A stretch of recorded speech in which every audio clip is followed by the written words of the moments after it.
নমস্কার। এই মুহূর্তে আমি রয়েছি গণেশ শাস্ত্রীর বাড়িতে। গণেশ শাস্ত্রী যিনি পর্দার আড়ালে থেকে নিরলস মানুষের জন্য কাজ করে যান। বহু মানুষ এই ব্যক্তির সান্নিধ্যে এসে বহু উপকার পেয়েছেন এবং বিভিন্ন জায়গায় ঘুরে ঘুরেও যখন কোনো কাজ হয় না তখন মানুষ আসেন এই গণেশ শাস্ত্রীর কাছে। তিনি শাস্ত্রী কাম তান্ত্রিক। তিনি শাস্ত্র এবং তন্ত্রের মাধ্যমে মানুষের ভালো কাজ যেভাবে করে যাচ্ছেন, আজকে আমরা তাই তাকে পেয়েছি আমাদের 24 আওয়ার্স টিভির পর্দায়। অনেক অনেক স্বাগত। নমস্কার গণেশবাবু। গণেশ শাস্ত্রী, আপনার কাছে আমি জানতে চাইব যে বহু মানুষকে আপনি উপকার দিন ধরে দিয়ে যাচ্ছেন, যে পর্দার ওপারে থেকে আজকে আমরা ভাগ্যক্রমে আপনাকে পেয়েছি এবং আমাদের দর্শকদের কাছে আপনাকে আনতে পেরেছি, তাই আমরা খুবই আনন্দিত।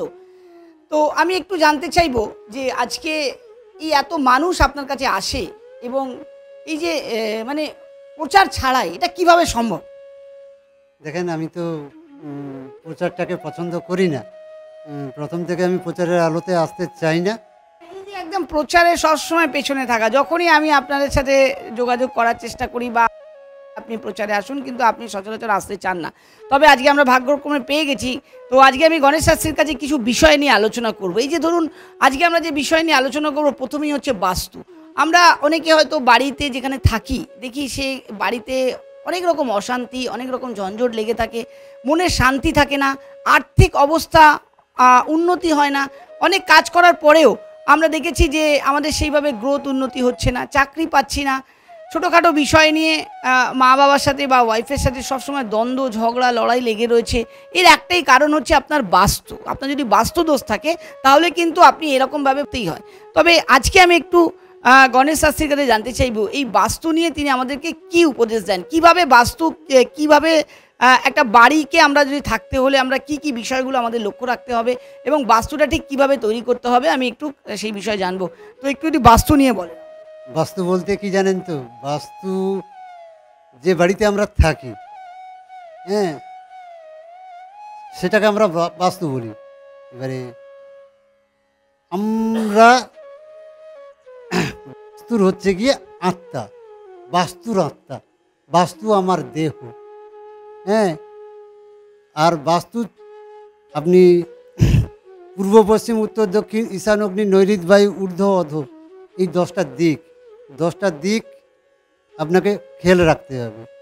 আপনি যখন নিজের পয়সায় বাড়ি করবেন, শাস্ত্রমতে বাড়ি করলে আপনার যে সমস্যাগুলো, হ্যাঁ, মানে সে আপনার লেখাপড়া বলুন, আর্থিক দিক বলুন, হ্যাঁ, অসুখ বিসুখ বলুন, সমস্ত দিকটা ব্যালেন্স থাকে, হ্যাঁ। আর এই বাস্তুতে ঈশান কোণ হচ্ছে সবথেকে বড় ফ্যাক্টর, একদম। এরপরে অগ্নিকোণ। অগ্নিকোণ কোনটা? দক্ষিণ পূর্ব কোণ। দক্ষিণ পূর্ব কোণ অগ্নিকোণ। এটা হচ্ছে গিয়ে দ্বিতীয় পার্ট। তৃতীয় পার্ট হচ্ছে গিয়ে দক্ষিণ পশ্চিম কোণ। আর ফোর্থ হচ্ছে গিয়ে আপনার উত্তর পশ্চিম কোণ।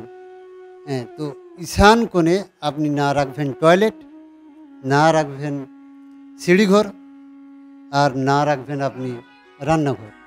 এই তিনটেই হচ্ছে গিয়ে আপনার বিশেষ করে প্রথমেই ফেলবে আপনার শরীরের উপরে এফেক্ট ফেলবে। যদি বলেন কি এফেক্ট ফেলবে, হ্যাঁ, আপনি যদি রান্নাঘর অথবা বাথরুম করে রাখেন, আপনার সুগার,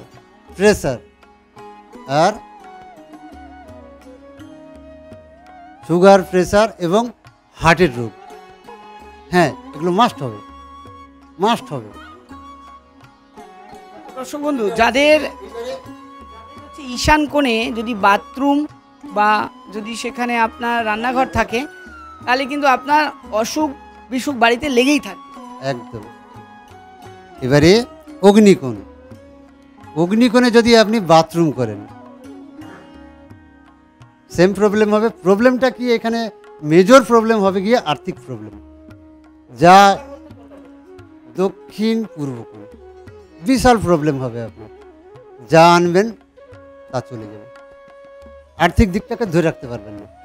আর যদি বলেন বাড়ির ছোট ছোট ছেলে মেয়েরা লেখাপড়া করতে পারবে না, মনে রাখতে পারবে না, চঞ্চল হবে, ডেসপারেট হবে। কী বলছি বুঝতে পারছেন তো? আর আপনি যদি দক্ষিণ পশ্চিম কোণ, ওখানে যদি আপনি বাথরুম রাখেন, রান্নাঘর রাখেন, যদি মন্দির করেন, তিনটেতেই ডিস্টার্ব হবে, এমনকি সিঁড়ি ঘর। ওই জায়গাটাকে আমরা কেতুর ঘর বলি। ঠিক আছে? এবারে কী হতে পারে? প্রথমেই আপনার বিবাহিত জীবন ফেল হয়ে যাবে, গুপ্ত শত্রু বেড়ে যাবে, শরীরের দিকে নাভির নিচের অংশের প্রবলেম হবে, অর্শ, পাইলস, কিডনি বিকল, এই জিনিসগুলো হবে। হ্যাঁ, হাঁটুর মালাই চাকি ক্ষয়ে যাওয়া, এই জিনিসটা। আর বাকি থাকলো আপনার উত্তর পশ্চিম কোণ। উত্তর পশ্চিম কোণ যদি ডিস্টার্ব থাকে, শুভ যোগাযোগগুলো নষ্ট হয়ে যায়, হওয়া কাজ বিগড়ে যায়। যেমন ধরুন আপনি কোনো একটা ইন্টারভিউ দেওয়ার জন্য গেছেন এবং ইন্টারভিউয়ে আপনি পাস করেছেন। হ্যাঁ, আলটিমেটলি আপনার কি এরপরে তো আপনাকে মৌখিক পরীক্ষা দেওয়ার জন্য আপনাকে ডাকবে, কিন্তু দেখা গেল সমস্ত 1% আপনি পাস করে গেছেন। ঠিক আছে? ওই 1%-এর জন্য এমন করে আপনার কি চাকরি বাকরি, কি লেখাপড়া, কি আর্থিক দিক, সমস্ত কিছুই হেলে হয়ে যাবে যদি আপনি উত্তর পশ্চিম কোণে রান্নাঘর, বাথরুম, সিঁড়ি ঘর করেন। কোনোটাই হবে না। কোণ চেপে কোণ চেপে হয় না বাথরুম, রান্নাঘর, সিঁড়িঘর হয় না। তাহলে বলবেন যে আমার বাস্তুতে ল্যাটিনটা কোথায় করবো? পশ্চিম দিকটা, বাড়ির পশ্চিম দিক, উত্তর পশ্চিম কোণ থেকে দক্ষিণ পশ্চিম কোণ, এটাকে 4 ভাগ করবেন। 4 ভাগের উত্তর পশ্চিম দিক থেকে প্রথম ভাগ ছেড়ে দিয়ে দ্বিতীয় ভাগে আপনার বাথরুম হবে, ঈশান কোণে ঠাকুর ঘর হবে, অগ্নিকোণে রান্নাঘর হবে, আর নৈঋত কোণটা ফাঁকা থাকবে, কোনো ওখানে কোনো কিছু থাকবে না, একটা গাছও নয়। উত্তর পশ্চিম কোণ, হ্যাঁ, নৈঋত কোণ বলতে আপনার দক্ষিণ পশ্চিম কোণ। পশ্চিম কোণটা ফাঁকা থাকবে। এখানে আপনি যদি কোনো গঠন করেন, হ্যাঁ, আপনার স্ত্রী আত্মহত্যা পর্যন্ত করতে পারে। এই যে আমি যে জিনিসগুলো বলেছি, যে মন্দির বলুন, আপনার হচ্ছে গিয়ে বাথরুম বলুন, সিঁড়িঘর বলুন, রান্নাঘর বলুন, এগুলো থাকলে এই জিনিসটা হয়। প্রথমেই বিবাহিত জীবনের প্রবলেম আছে, স্ত্রী সংসার করতে চাইবে না, বাড়ি চলে যাবে, বাপের বাড়ি চলে যাবে।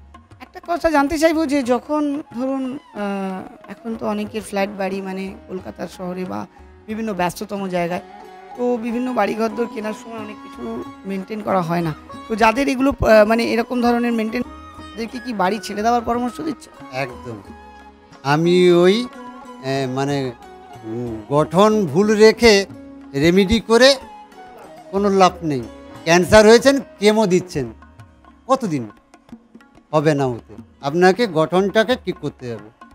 যেমনটা বললেন গণেশ শাস্ত্রী, যে অনেকে রেমেডি দিয়ে ভাবেন যে জিনিসটাকে ধামাচাপা দেওয়া যায়, কিন্তু তিনি একেবারে পরিষ্কারভাবে জানিয়ে দিলেন যদি বাড়ির এই সমস্ত জায়গায় যদি এই জিনিসগুলো মেনটেন করা না থাকে, তাহলে আপনি তৎক্ষণাৎ চেষ্টা করুন সেই বাড়িকে ছেড়ে অন্য কোনো বাড়ি নেওয়ার, কারণ এইগুলো যদি থাকে আপনার সাথে এই সমস্যাগুলো লেগেই থাকবে এবং বাড়িতে বিভিন্নভাবে অশান্তি, তারপরে অসুস্থতা, বিভিন্ন রোগ, আর্থিক দিকে প্রবলেম, এগুলো বিভিন্ন কাজে যাচ্ছেন সেগুলো সাকসেসফুল পাবেন না, এগুলো হতেই থাকবে।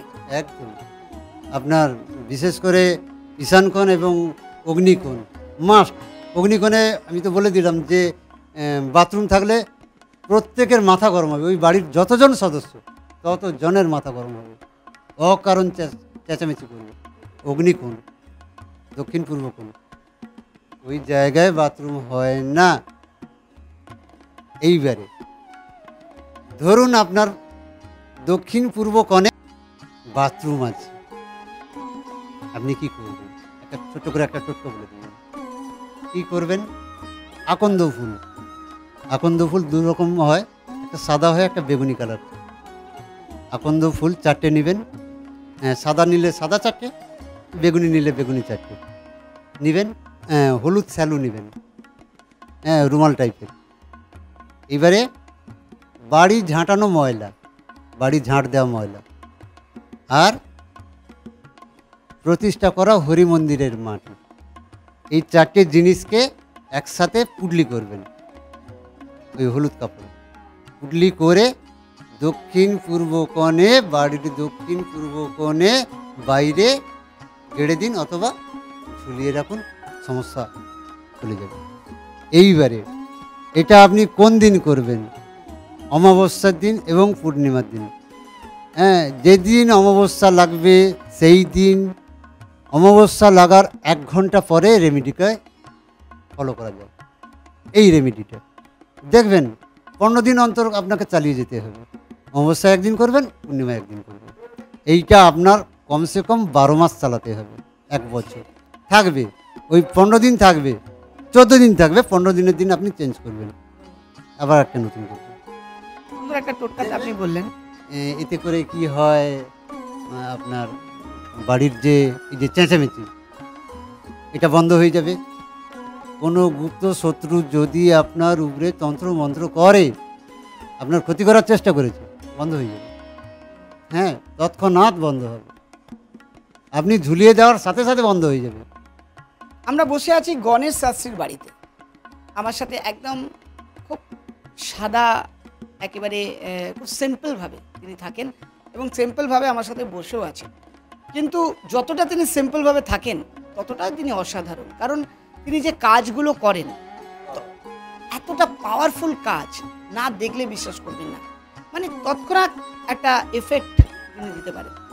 কেউ যদি ধরুন ঝিমোচ্ছে, তাকে একটা টোটকা করে মানে সঙ্গে সঙ্গে তাকে একেবারে সতেজ করে দিতে পারেন। একটু আগেই আমি দেখলাম যে আমারই এক প্রতিনিধি, তিনি কাজ করতে করতে একটু ঝিমোচ্ছিলেন, তিনি একটি ধূপ নিয়ে 21 বার তাকে প্রদক্ষিণ করে সঙ্গে সঙ্গে তাকে জ্বালিয়ে দিলেন এবং জাস্ট কিছুক্ষণের মধ্যে তিনি কিন্তু একেবারে মানে সেই সতেজতাটা ফিরে পেলেন। তো এই যে এত সুন্দরভাবে আপনি যে কাজগুলো করেন, এটা কিভাবে সম্ভব হয়? গুরু কৃপা হি কেবল, গুরুর আশীর্বাদ ছাড়াই কাজ হয় না একদম। এই জিনিসটা আমাকে আমার শিক্ষাগুরু শিখিয়েছে, যিনি কৃষ্ণ সাধনা করে, উনি আমাকে শিখিয়েছেন জিনিসটা। হ্যাঁ, যে কি করে মন্ত্রের পাওয়ারে আপনি কাজ করবেন। মন্ত্রটা মন্ত্র থাকবে না, মন্ত্রটা মন্ত্র থাকবে না, মন্ত্রটা আপনাকে একটা জীবনদায়ী ওষুধের মতো কাজ করবে সাথে সাথে। হ্যাঁ, যে আপনি হাঁপাচ্ছেন, ইনহেলার বলে না, যে ওই হাঁপাচ্ছেন, ইনহেলার নিলে যেমন হাঁপানিটা বন্ধ হয়ে যায় সাথে সাথে, এই জিনিস সেম জিনিস। আপনি রেমিডির সাথে সাথে নেওয়ার সাথে সাথে কাজ পাবেন, 1 মিনিটের মধ্যে কাজ হবে। যদি না কাজ হয় আমি এই লাইন থেকে সরে যাব, যদি না কাজ হয় আমি প্রেসের সামনে বসে বলছি আমি এই কাজ ছেড়ে দেবো। শাস্ত্রী বলছেন যে যদি রেমেডি নেওয়ার সঙ্গে সঙ্গে আপনি কাজ না পান, তিনি সঙ্গে সঙ্গে বলছেন তিনি এই কাজ ছেড়ে দেবেন। এবং আমরা দেখেছি যে ইনস্ট্যান্ট তিনি কিন্তু সঙ্গে সঙ্গে তিনি কিন্তু একেবারে ফল দিয়েছেন এবং ফল পাচ্ছেন। তাই দূর দূরান্ত থেকে তার নিজস্ব বাসায় তারা মানুষজন আসেন এবং এখান থেকে প্রতিকার নিয়ে যান।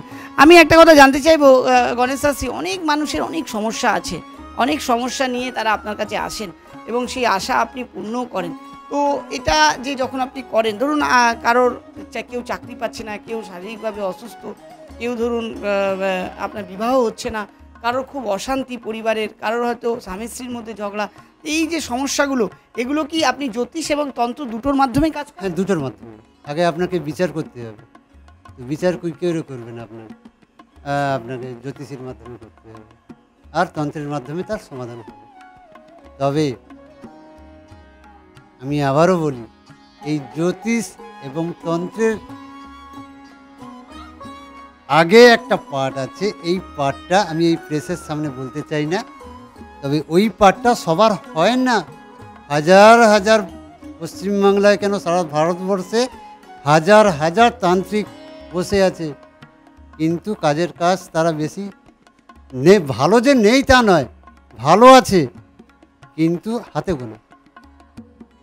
আপনার হাত ধরে বলে দিতে পারবে যে আপনার শরীরে কী রোগ আছে, একদম হাত দেখবে না, আর আপনি পড়বেন, আমি বলে দেবো আপনার কি হয়ে গেছে, যে ভবিষ্যতে কি হবে, আপনার মুখ দেখবো না আমি।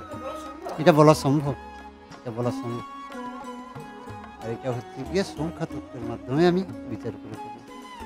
সংখ্যা তত্ত্ব আর একটা আছে গিয়ে আপনার ভয়েস, নিখুঁত বিচার করা যায়। তবে সবার শেষে বলি, একজন আছেন তিনি কিন্তু আপনাকে জানান না দিলে আপনি ওটা ধরতে পারবেন না, ধরতে পারবেন না। 1 থেকে 9-এর মধ্যে একটা সংখ্যা বলবো। 1 থেকে 9-এর মধ্যে একটা সংখ্যা। 1, আরেকটা, 7, আরেকটা, 5।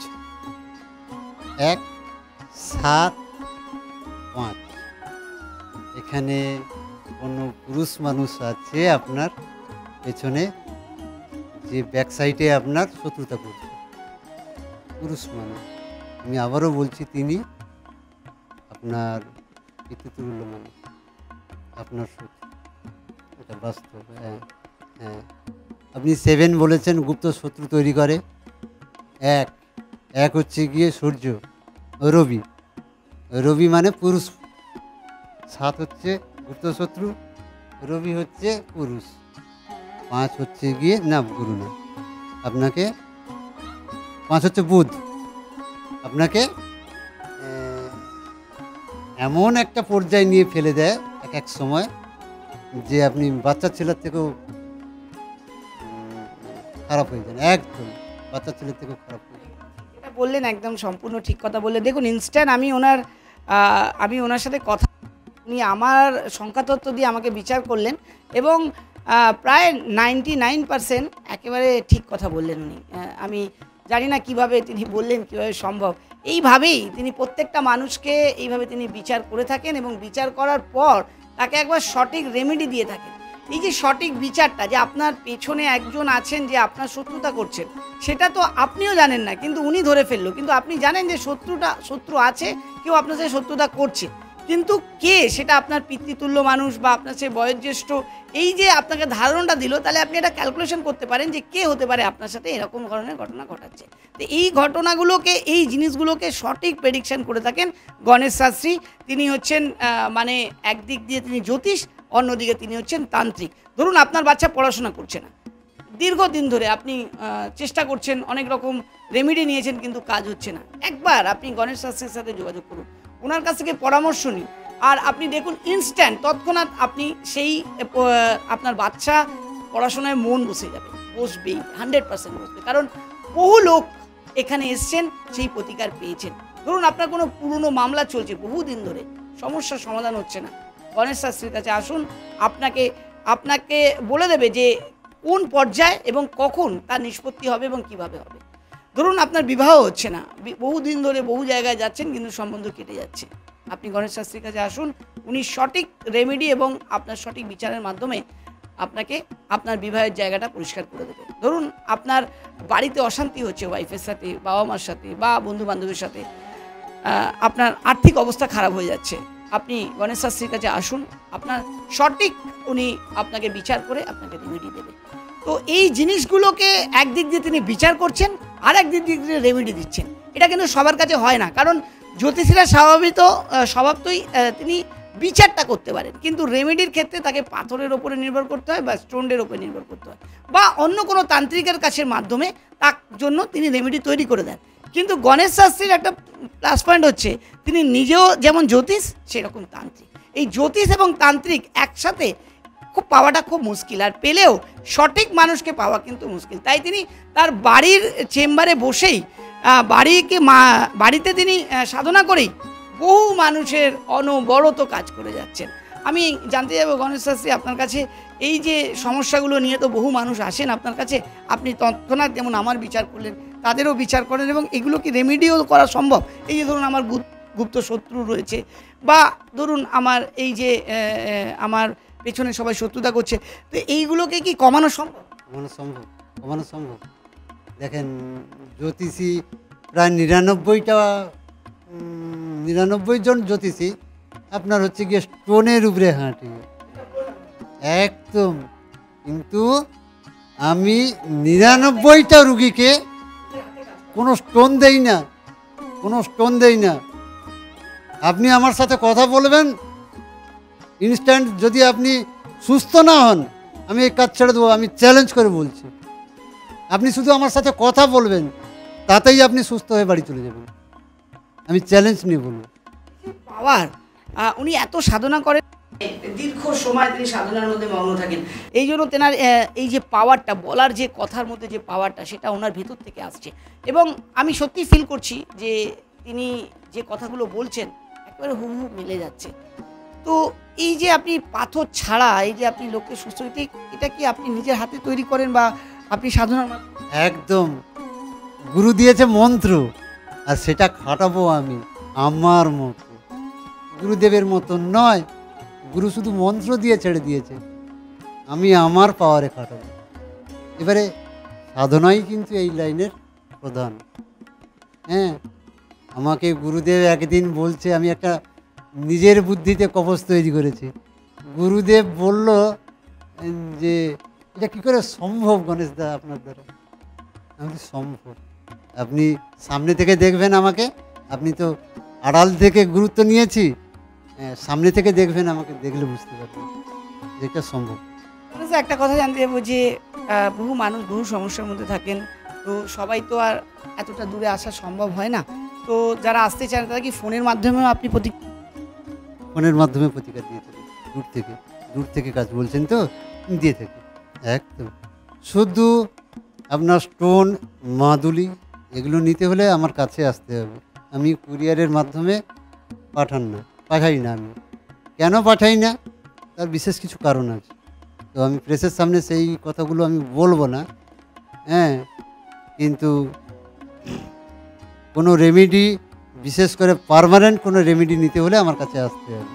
হ্যাঁ, প্রেডিকশান দেবো, সেখানে ফোনের মাধ্যমে কিছু রেমেডি বলে দেবো, কিছু তন্ত্রমন্ত্রের দ্বারা যদি কোনো সমাধান প্রয়োজন হয় সেটা আমি করে দিই, এবং সেটা হবে। লোকে হাসাহাসি 100% হবে, 100% হবে। লোকে বলে ফোনের মাধ্যমে কি করে দেয়, এটাই ঘটনা। তো আমাদের এই পাশে চৈতন্যপুর আছে, সুতাহাটা থানার অন্তর্গত চৈতন্যপুর। হ্যাঁ, সেখানে হঠাৎ আমি একদিন সকালবেলা ঘুম থেকে উঠেছি, 8:30 9টার দিকে হবে টাইমটা, আমাকে ফোন করে বলছে, গণেশ দা বাড়াবাড়ি হয়ে গেছে। বাড়িটা কি না, আমার মেয়ে মেঝেতে পড়ে আছে, মনে হচ্ছে যেন কেউ কিছু করে দিয়েছে। আমি বলি আমাকে তাহলে ভিডিও কল করে একবার দেখানো হোক যে সত্যি ঘটনা সত্যি কিনা। তো আমাকে ভিডিও কল করলো, আমি দেখলাম যে হ্যাঁ বাস্তব, কিন্তু শুয়ে আছে মেয়েটা এবং গ গ আওয়াজ করছে। এবারে আমি বললাম যে ভিডিও কল কাটো, এমনি অডিও কল করো, আর ঘটিতে করে 1 ঘটি জল তুলে আনি, আর ঘটির উপরে মোবাইলটাকে স্পিকার করে ধরো। ঘটির উপরে মোবাইলটাকে ধরেছে, আমি মন্ত্রটা বলা শুরু করেছি। 5 মিনিটও হয়নি, মেয়েটা মেঝে থেকে সজা হয়ে বসে গেছে। যে সকালবেলা ঘুম থেকে উঠতে পারেনি, সে সোজা হয়ে বসে। একদম, এটা ফোনের মাধ্যমে হয়েছে, আমার কাছে আছে। আমরা যেটা এটা সম্ভব, এটা আপনি বহু প্রতিকার করেছেন, বহু মানুষ এসছে, এই জন্য তো আপনি এত মানুষের কাছে এত পরিচিত। একদম, প্রচারের মাধ্যমে এত মানুষের কাছে পরিচিত, মানে মাউথ যে স্প্রেড হয় না, সেই মাউথ স্প্রেডের মাধ্যমে তিনি পরিচিত। বহুদিন ধরে আমরা গণেশ শাস্ত্রীর সাথে যোগাযোগে ছিলাম, কিন্তু গণেশ শাস্ত্রী প্রচারে আসতে চান না এবং সময়ও দিতে পারেন না। আজকে খুবই ভাগ্যক্রমে আমরা তাকে পেয়েছি, তার নিজ গৃহে আমরা তার সাথে কথা বলছি এবং অনেক বিষয়গুলো জানতে পাচ্ছি, যেমন বাস্তু নিয়ে জানলাম, বাড়ির যে সমস্যাগুলো সেগুলো নিয়ে জানলাম, এবং ফোনের মাধ্যমে কীভাবে প্রতিকার দেওয়া যায় সেটাও আমি জানলাম। তো এই যে আমি একটা কথা জানতে চাইবো যে আপনি কি বাড়িতেই শুধু মানে বসেন না আরও কোনো জায়গায় বসেন? বাড়িতে আমি বসি। হ্যাঁ, এটা আমার বলতে পারেন একরকম না, মন্দির নয়, ব্যাপারটা হচ্ছে গিয়ে আমার নিরাপত্তার জন্য। বাইরে আমি নিরাপত্তা পাবো না, আমার ক্ষতি করে দেবে, যার জন্য আমি বাইরে বসে না।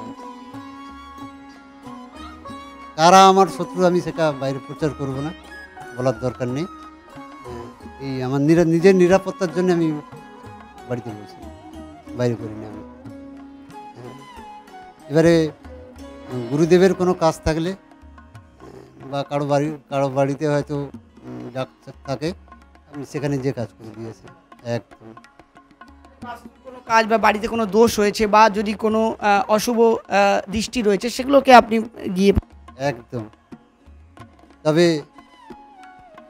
চমক বলেন, লোকে বলছে চমক, আমি বলছি চমক নয়, মানুষের কিছু করে যেতে হবে। সেই তাগিদে আমি দুটো কাজ বিনামূল্যে করে থাকি, শুধু আমার ভিজিটের মাধ্যমে। মানে রেমেডিজ আমি যে দেই, আমি তার কোনো মূল্য নেই না। বশীকরণ, শত্রু দমন, বশীকরণ শত্রু দমন সম্পূর্ণ বিনামূল্যে করি আমি। হ্যাঁ, ফিজের মাধ্যমে। একদম সবচেয়ে বড় কথা যে একটা মানুষের যে শত্রু দমন, যে আপনার যে শত্রু রয়েছে সেই শত্রুকে দমন করা, এটা তো মানুষ হাজার হাজার টাকা খরচা করেও করতে পারে না। আর রইল বশীকরণের প্রশ্ন, ধরুন আপনার বাড়ির লোক কেউ যদি আপনাকে মান্যতা দিচ্ছে না বা অন্য কারোর কথায় শুনছে বা অন্য কারোর কথায় সে চালনা হচ্ছে, তো তাকে যদি আপনি আপনার বাড়ির পরিবেশ ঠিক রাখার জন্য তাকে যদি সঠিক জায়গায় আনতে হয়, তাহলে তার উপর একটা বশীকরণের দরকার হয় এবং সঠিক বশীকরণ সেটা করে থাকেন দীর্ঘদিন ধরে অভিজ্ঞতা সম্পন্ন তান্ত্রিক কাম জ্যোতিষী। আমরা দীর্ঘ মানুষের কাছ থেকে, মানে দীর্ঘ সময় ধরে অনেক মানুষের কাছ থেকে আমরা তার কথা শুনেছি। আজকে আমরা সরাসরি তাকে পেয়ে আপনাদের সাথে আমরা আলোচনা করছি, তার সাথে বসে। কত দিন ধরে এই কাজের সাথে যুক্ত? 24.5 বছর, প্রায় 24.5 বছর। 24.5 বছর ধরে আমি কাজ করছি। তবে প্রচারের আলোয় আমি এখনও বলছি, আমি 2019 থেকে আমি প্রচারের আলোয় বিশেষ করে ফেসবুকে প্রচারটা করি। আর সক্রিয়ভাবে কাজ করি আমি আমার বাবা মৃত্যুর পর থেকে, মানে পরের বছর থেকে। 2014-তে আমার বাবার মৃত্যু হয়, আর আমি 15 থেকে সক্রিয়ভাবে কাজ করি। একটা কথা জানতে চাইবো যে আমি বহু মানুষকে দেখেছি আপনার কাছ থেকে ফল পেতে, এই যে তৎক্ষণাৎ ফল পাওয়া, এক্ষুনি আমি দেখলাম আপনি একটা ধূপকাঠি ঘুরিয়ে তাকে সঙ্গে সঙ্গে সুস্থ করে দিলেন। এটা কি মানে চমক বলবো নাকি কারিশমা বলবো? দেখেন, আমি একটা কথা বলি, অনেক জ্যোতিষী বলি, আপনার তান্ত্রিক আছে, তারা শ্মশানে বসে কাজ করে, শ্মশানের একটা পাওয়ার আছে। আমি একটা কথা বলি, আপনার মধ্যে যদি পাওয়ার থাকে, সেই পাওয়ারটা আপনি রাস্তাতে চলতে চলতে ব্যবহার করতে পারবেন, বাড়িতে বসে ব্যবহার করতে পারবেন, শ্মশানে বসে ব্যবহার করতে পারবেন। তাহলে অকারণ কেন আমি শ্মশানে বসে সাধনা করি? শ্মশানের সাধনা যদি আমি বিছানাতে বসে কাজ করতে পারি, শোয়ার বিছানাতে বসে করতে পারি, তাহলে আমার কিসের শ্মশান দরকার? পাওয়ারটা হওয়া খুব দরকার। মানে আপনার মধ্যে যদি পাওয়ার আছে, তাহলে আপনি যে কোনো জায়গায় বসে আপনি আপনার পাওয়ারের মাধ্যমে মানুষের উপকার করতে পারেন। তার জন্য কোনো তীর্থস্থান বা শ্মশানে গিয়ে আপনাকে কাজ করতে হবে এমন না। মানে সেখানকার পাওয়ারকে কাজে লাগিয়ে আমি আমার পাওয়ার যুক্ত করে কাজ করব। কিন্তু যদি ইনার পাওয়ার থাকে, আপনি বাড়িতে বসেও, আপনার বিছানা বসেও আপনি কাজ করতে পারেন, যেটাই করেন। গণেশ শাস্ত্রী তার নিজস্ব গৃহ মন্দির রয়েছে, তার নিজস্ব সেখানেই তিনি চেম্বার করেন এবং সেখানেই তিনি, আমি দেখছি যে সেখানে মহাদেবের সামনে তিনি বসে সাধনা করেন এবং বহু বইপত্র রয়েছে যার মাধ্যমে তিনি মানুষকে প্রতিকার দিচ্ছেন। বহু রকম তথ্য সামগ্রীও রয়েছে, বহু রকম জিনিসপত্র রয়েছে যেগুলো দিয়ে তিনি তন্ত্র এবং সাধনার মাধ্যমে তিনি মানুষকে প্রতিকার দিয়ে থাকেন। আমি একটা কথা জানতে চাইব গণেশ শাস্ত্রী আপনার কাছে, যে অনেক মানুষের অনেক ছোটোখাটো সমস্যা রয়েছে এবং সেগুলো নিয়ে আপনার কাছে আসেন, সমাধান পাচ্ছেন। ধরুন অন্য কোনো জায়গা থেকে ঘুরেছে, অনেক জায়গায় ঘুরেছে, সমাধান পায়নি, সেই রকম ব্যক্তিকেও কি আপনার সমাধান দিতে সক্ষম? তাহলে রাস্তাটা উঠে গেছে হয়তো জ্যোতিষশাস্ত্রের ওপর থেকে বা ধরুন তন্ত্রের ওপর থেকে। কারণ সবাই তো বলে আমরা কাজ করে দেবো, কিন্তু কাজ তো হাতে গুনে কয়েকজনই করতে পারে এবং সেই মানুষের কাছে পৌঁছানো রাস্তাটা কিন্তু অনেকে বুঝতে পারে না। আজকে হয়তো আপনাকে আমরা যারা কথা বলছি আপনার সাথে, আমি যারা দেখছি আমাদের ক্যামেরার ওপারে বসে, অনেকে হয়তো প্রথমবার দেখছেন, তারা হয়তো বিশ্বাস করতে পারছেন না, বা বহু জায়গায় তারা ঘুরেছেন কিন্তু এখানে এলে যে আদৌ সমস্যা সমাধান হয় সেটা তিনি হয়তো বুঝতে পারছেন না। তো সেক্ষেত্রে তাদেরকে কিভাবে আপনি তাদের জন্য উদ্দেশ্যে আপনি কি দেখেন, আমি একটা কথা বলি।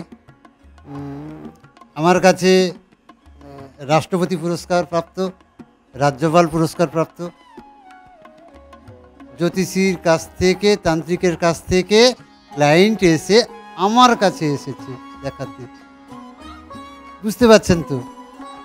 হ্যাঁ, এমনই কেউ আছে, আমি কথাটা উত্থাপন করলাম যে 17,000 টাকা নিয়েছে, যদি 17 টাকারও কাজ করতো মানুষটা উদ্ধার পেয়ে যেত, সেটাও করেনি। আমি অভিযোগ করব না কারো বিরুদ্ধে, হ্যাঁ, কিন্তু মানুষ টাকাটাকে চিনেছে, কাজটাকে পেশাভাবে, মানে পেশা, যে আমি যে পেশার সঙ্গে যুক্ত সেই পেশাটাকে শ্রদ্ধা করি না, আমি টাকাটাকে শ্রদ্ধা করি। হ্যাঁ, কাজটা করলো না, আমার কাছে সেই ক্লায়েন্ট এসেছে। এমনকি অনেক বড় বড় তান্ত্রিক, তারা কাগজে কলমে অনেক বড় বড় তান্ত্রিক বলে প্রচারিত, হ্যাঁ, তাদের ক্লায়েন্ট আমার কাছে এসেছে এবং উপকৃত হয়েছে। ভরসা, এটা আপনাকে নিয়ে আসতে হবে, বহু টাকার দরকার নেই, শুধু ভক্তি আর ভরসাটা নিয়ে আসুন গণেশ শাস্ত্রীর কাছে। তার নিজস্ব গৃহ, চেম্বার, মন্দির যেখানে তিনি সাধনা করেন সেখানে আসতে হবে। জায়গাটা যদি একটু আমি ওনার মুখ দিয়েই শুনবো। মহিষাদল, প্রফেসর পাড়া, বিশেষ করে পুরো যদি আমি ঠিকানাটা বলি, মহিষাদল গড়কমলপুর প্রফেসর পাড়াতে আমি থাকি। আমার বাড়ি, নিজস্ব বাড়ি, এটা নিজস্ব বাড়িতে আমি চেম্বার করি, এছাড়া আমি অন্য কোথাও দেখি না এখন। হ্যাঁ, এখানে আসতে হবে আপনাকে, এসে আমাকে দেখাতে হবে। ন্যূনতম যে ভিজিট, সেই ভিজিটের মাধ্যমে আমি রেমেডি করে থাকি, বিশেষ করে শত্রু দমন এবং বশীকরণ, সম্পূর্ণ বিনামূল্যে। শত্রু দমন এবং বশীকরণ বলছেন, এই যে এই কাজগুলো, এটাতে কি সত্যি হয়? হয়, এটা বাস্তব। এই যে আপনি বশীকরণ করবেন, বশীকরণ কাকে করবেন? আপনি মমতা ব্যানার্জিকে করবেন নাকি না নরেন্দ্র মোদীকে করবেন? থোড়ি আপনাকে চেনে। আপনার সাথে আত্মার যোগ হয়েছে, মিলন হয়েছে, একটা সময় ছিল, লিঙ্ক ছিল, ভালোবাসা ছিল, আপনার যোগাযোগ ছিল, তার সাথে কেটে গেছে। হ্যাঁ, এখন সম্পর্ক ভালো নেই, তার সাথেই একমাত্র বশীকরণ হয়, আর বাকিটা মিথ্যে। বশীকরণ কথা বলছেন যে আমি, মানে এটা আমার নিজের থেকে আপনার কাছে জানার ইচ্ছে হলো যে এটা ধরুন আমি কাউকে চিনি বা জানি, যাকে আমি, সে আমাকে চেনে জানে, সে আমার থেকে দূরে সরে গেছে, সে আমার কাছ থেকে দূরে সরে গেছে, আমি তাকে বশীকরণ করতে পারি বা তার উপরে আমি অ্যাপ্লাই করতে পারি। তো ধরুন অনেক দিন হয়ে গেছে, ধরুন একটা অনেক লং টাইম হয়ে গেছে তার সাথে ছাড়াছাড়ি, সে তাকেও কি বশীকরণ করা যায়? তাকেও বশীকরণ করা যায়। আজ থেকে ধরুন 3-4 বছর আগে। হ্যাঁ, করা যায়, একদম করা যায়। ওটা এখানে তো পাওয়ারে কাজ হবে। চমৎকার কথা বললেন, মানে যদি আপনাকে সে চেনে বা জানে, আর অন্তরে যদি তার সাথে কোনো সময় আপনার সাথে মিল ছিল, সে বছরটা কোনো ম্যাটার নয়, যতদিনই হোক না কেন, আপনি যদি চান তাকে ফিরিয়ে আনতে আপনার জীবনে, তাহলে আপনি গণেশ শাস্ত্রীর কাছে আসুন, আপনার সমস্যা নিয়ে ওনার সাথে কথা বলুন, উনি আপনার জন্য শুধুমাত্র ফিজের বিনিময় সেই কাজ করে দেবেন, এবং 100% গ্যারেন্টি সহকারে তিনি কাজ করেন। তার নিজ গৃহতে রয়েছেন, তিনি এখানেই কাজ করেন। দেখুন, সচরাচর অ্যাস্ট্রোলজার বা তান্ত্রিকরা তারা কিন্তু দেখবেন চেম্বারে কাজ করে, বা শ্মশানে কাজ করে, বা কোনো ধরুন মন্দিরে গিয়ে কাজ করে, নিজের বাড়িতে কাজ করেন না। কারণ কেউ সাধারণত নিজের বাড়িটা চেনাতে চান না, কারণ বাড়িতে মানুষ তার শান্তির জায়গা বা থাকার জায়গা, যেখান থেকে তিনি ছেড়ে কোনো জায়গায় চলে যেতে পারবে না তৎক্ষণাৎ। কিন্তু চেম্বারটা চট করে ছেড়ে দিতে পারেন, বা ধরুন একটা জায়গা বুকিং করে সেখানে যদি আমি কাজ করি, সেখান থেকে আমি চলে যেতে পারি, কিন্তু বাড়িটা ছেড়ে আমি কোথায় যাব? বাড়িটাতে তো বাড়িতেই থাকতে হবে। তো তার মধ্যে এতটা কনফিডেন্স, সে নিজের বাড়িতে বসে মানুষের সেবা করে যাচ্ছেন। আর আপনাদের উদ্দেশ্যে বলি, তিনি কিন্তু কোনো খারাপ কাজ করেন না, মানে কোনো ধরুন নেগেটিভ কাজ তিনি করেন না, তিনি শুধুমাত্র পজিটিভ কাজ এবং ভালোর উদ্দেশ্যে যে কাজগুলো সেগুলো করেন। একদম আপনি বিশেষত মৃত্যুর আগে অবধি আমার সাথে যোগাযোগ করুন, ওনাকে আমি বাঁচিয়ে দেব। আর হাজারো জায়গায় গিয়েছেন যারা কাজ পাননি, আমার কাছে আসুন, আমি যথাসাধ্য চেষ্টা করে আপনাকে উদ্ধার করে দেব। এত বড় চ্যালেঞ্জ আমার মনে হয় না আজ পর্যন্ত কেউ দিয়েছে, তার নিজের বাড়িতে বসে গণেশ শাস্ত্রী দিচ্ছেন। এবং এই যে ওনাকে আজকে আমরা বহু কষ্টের মাধ্যমে পেয়েছি এবং আপনাদের কাছেও আমরা পরিচয় করিয়ে দিচ্ছি, যারা আজকে অনুষ্ঠান দেখছেন তাদের কাছে একটা বড় অপরচুনিটি। কারণ আমরা সবাই তো খুঁজি কোথায় গেলে একটু শান্তি পাবো, কোথায় গেলে আমাদের কাজ হয়ে যাবে, কোথায় গেলে আমার সেই হারানো মানুষটাকে আমরা ফিরে পাবো, কোথায় গেলে আমরা একটু ভালো থাকতে পারবো, শান্তিতে থাকতে পারবো, কাজে উন্নতি হবে, একটু খুশিতে থাকতে পারবো, একটু হাসতে পারবো মন খুলে। সমস্তটাই সম্ভব মৃত্যুর আগের দিন অব্দি গণেশ শাস্ত্রীর কাছে। এটা এমনি এমনি আসেনি, একদিনে হয়নি, 24টা বছর সাধনা করেছেন তিনি, তারপরে কিন্তু আজকে এই কথা বলতে পারছেন। যারা একদিনে তন্ত্রশাস্ত্র শিখে আজকে টিভির পর্দায় এসে কথা বলেন, তারা হয়তো শুধুমাত্র চমক দেখানোর জন্য কথা বলেন, কিন্তু অভিজ্ঞতাটা সবচেয়ে বেশি প্রয়োজন। সেই 24 বছরের অভিজ্ঞতা নিয়ে তিনি আজকে আমাদের সাথে বসে আছেন। এমনি এমনি কাজটা তিনি করতে পারেন না, এবং তৎক্ষণাৎ যে তিনি কাজ করে দেবেন আপনি বিশ্বাসও করতে পারবেন না, চমকে যাবেন আপনি। আজকে আপনাদের কাছে আমরা নিয়ে এসেছি একজন গুণমান তুল্য মানুষ, যাকে একেবারে কলকাতার অনেকটা দূরে, আমরা যেহেতু কলকাতায় থাকি, কলকাতার অনেকটা দূর থেকে আমিও এসেছি আজকে